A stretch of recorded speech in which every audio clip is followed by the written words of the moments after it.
Welcome back to the garage. I forgot to film an intro sooner, but we're gonna go do some maintenance on the rear differential and the front differential, and I'm gonna look back at that emergency brake and see what the heck's going on. I think I know what's up, and then maybe we can go driving? Maybe? How many times have I said that already? Still haven't gone driving.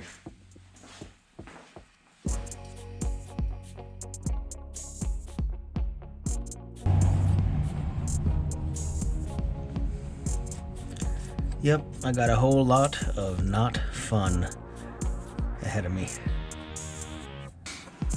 So we're back at the workbench, and I've been trying to clean up the surface of this cover so I can actually get it to seal again.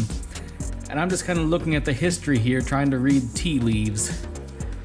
So for at least the past 2 years, and then probably another 30 before that, it's been parked on a pretty much straight and level area.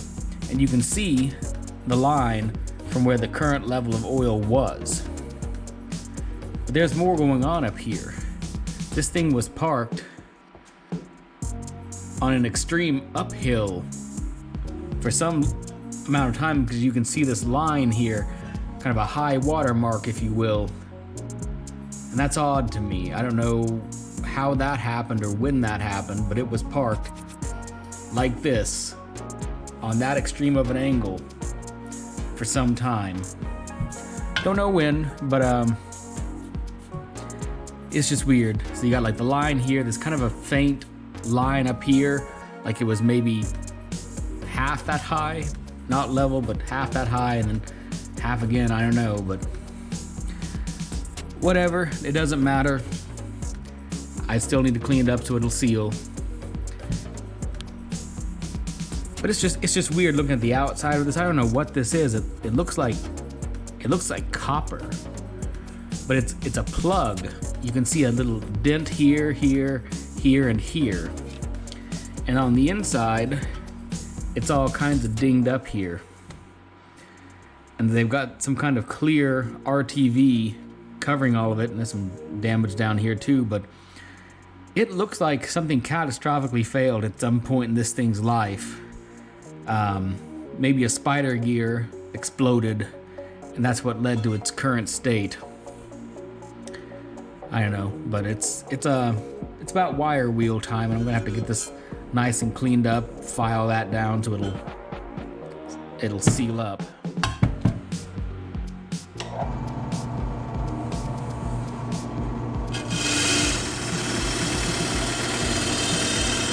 One eternity later.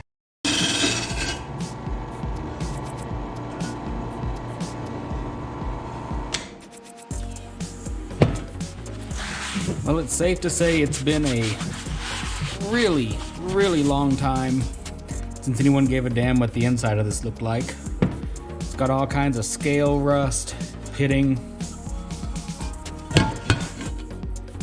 But surprisingly, it is flat, so we'll reuse it, of course. Well, you guys know me. I would love to sandblast this thing and get it back down to bare metal and repaint it, but that's out of the scope of the project right now. I keep wasting so much time making it look pretty that it's not functional yet, so. Let's get some gaskets and get this all back together. A few days later, gaskets are in. I went ahead and gave this thing a sympathetic cleanup. Not that it'll do all that much good, but got the differential similarly cleaned up, so I got a nice clean surface to seal. Well, here we are again. Probably right around where the project began with this dang emergency brake. I don't know how well it'll show up on camera, but the adjusters are down as far as they will go.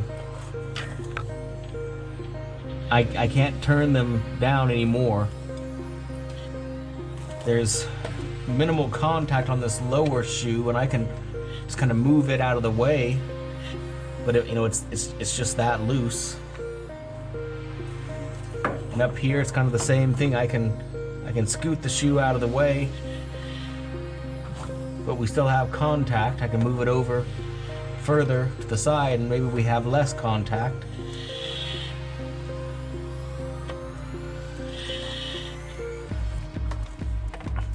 But it's like no matter what I do, there's contact. Just cannot adjust it down further. But I can visually look over here. The springs are all, you know, under their little carriers where they're supposed to be. You can see through the gaps.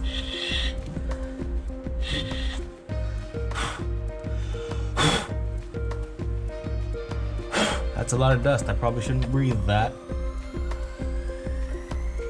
But yeah, I am at a loss.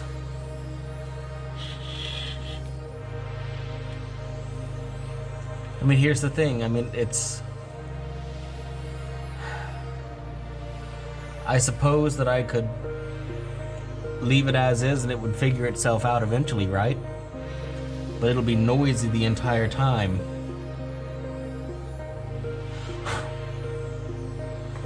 Well, I can just look in here and I can see so much brake dust already. If I had to guess, I think where the whole thing has gone wrong is these aftermarket adjusters in here. I think when they're fully down, they're supposed to be flat against this casting in here. And they're not. Both of them are not. I think they're too tall for both sides. If there was like a 1/8 of an inch shorter on each of them, I'd be able to screw them in all the way down and this wouldn't be a problem. I might bust out the angle grinder and just hope. But that of course requires taking all this off, which I'm not looking forward to, because I just filled this. Oh well. The rear differential is sealed up and ready to be refilled as soon as the gear oil heats up and has a little bit more viscosity. Also, thank you to the viewer who let me know I was hanging the flag backwards. That's fixed now, so thank you for that. This emergency brake situation is getting kind of frustrating. I think here in a few minutes I'll drain that transfer case again. Brand new oil, hate to get rid of it, but meh. Once we pull that off and look it over, this will tell us where the wear patterns are on the brake shoes. That might give us some hints as to what's going on. But the prevailing theory is that it's probably the e-brake backing plate. When I got the thing, the anchor was snapped off. I think I'll put a picture of it up here just so you guys have that for reference. We found another aftermarket anchor and had a local guy weld it on for me, and it looked like he did it, you know, straight. But if it's not just so, it'll cause kind of the problems that I'm seeing. So it might be that the backing plate was just bent, even though it looks, you know, freshly painted and perfect. It might not be. So we'll look that over and see what's up. Guess it would have made more sense to loosen this while it was off the Jeep.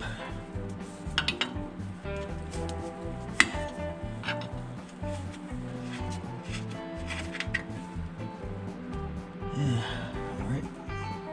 Today we'll be using the Traveler flavor SAE 80W90. This is actually my first time filling a differential. I can already tell you, there's gotta be a better way.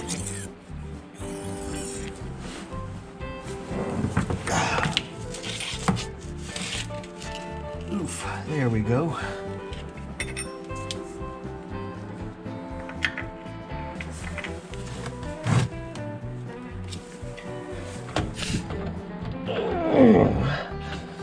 Alright, I think we're good. Guess this is the point where we'll see if I am any good at sealing up differentials. Well, second verse, same as the first. How much water? Yee.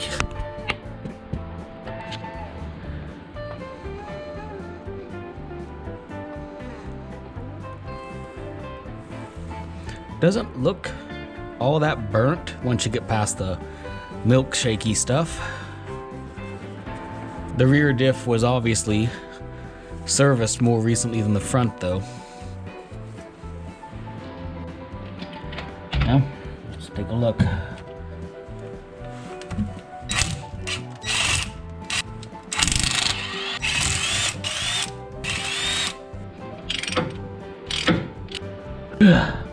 Whoever serviced this old bastard did a good job of gluing the cover on, but not a perfect job of sealing it up.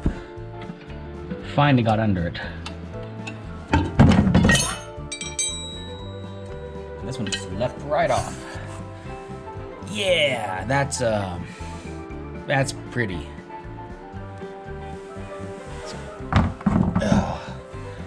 And of course, that sludge just got all over all over my tools. Ugh. It really is just sludge. Yeah. And to think I had considered just doing a quick tactical drain and refill on this one. Obviously it could be worse, you know, everyone's seen worse, but spider gears look a hell of a lot better.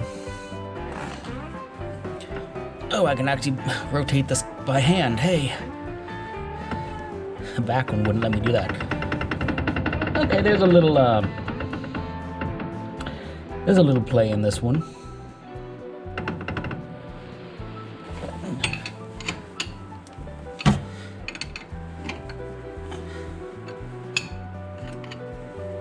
None of the bolts are loose though, so there's that. Fast forward a couple hours later. Hey, there's actually a vent on this thing. Found it. That explains why it was full of water.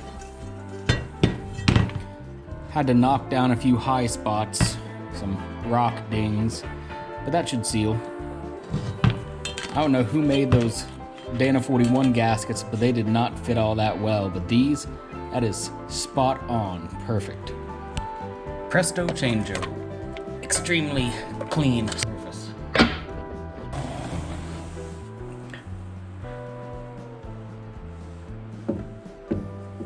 Let's get that nice and lined up.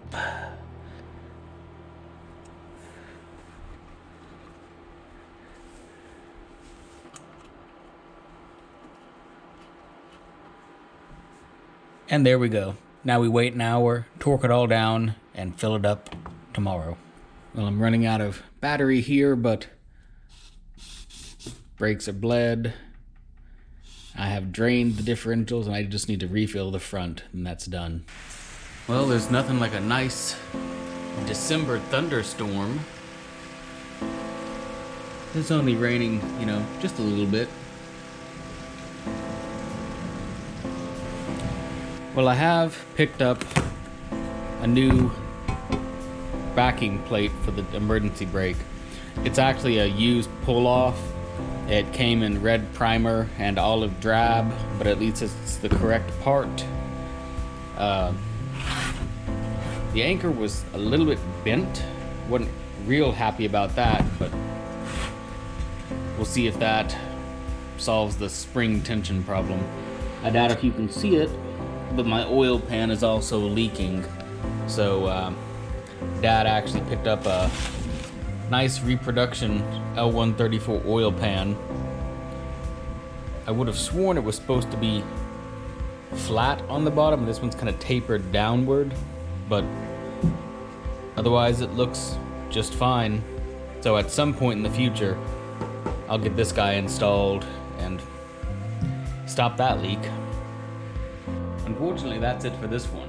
I'd hoped to have a little bit more time and mental energy and better weather to do some more work on this thing, but it's been a hard month. I am just a little bit on the deep fried, burned out side of things, so I'm gonna take a bit of a hiatus from the channel.